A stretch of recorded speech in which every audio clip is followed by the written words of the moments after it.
Hello! Sa video na ito, matuturuan kita kung paano mag-stock count. Unang hakbang, i-click ang inventory, pumunta sa stock count, pagkatapos, i-click ang add count task. Pangalawang hakbang, sa add count task page, piliin ang warehouse at count type, pagkatapos, i-click ang select merchant SKU o i-click ang import merchant SKU para sa maramihang pag-import ng bilang ng stocks. Pagkatapos mo makapili ng merchant SKU, i-click ang generate task sa kanang sulok sa itaas.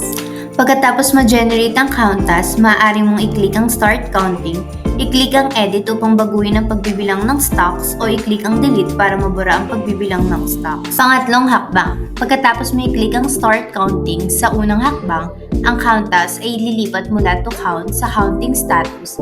Maaari mo i-click ang print count list. Pang-apat, pagkatapos ng pagbibilang, kailangan mong i-click ang finish counting sa pangalawang hakbang. Pagkatapos ay makikita mo ang count task sa completed status.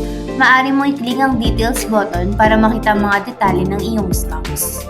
Kung mayroon kang anumang iba pang mga katanungan, mangyaring mag-click dito upang makipag-ugnayan sa akin. Huwag kalimutan na nag-aalok kami ng libreng training at demo session na eksklusibo para sa aming big seller users.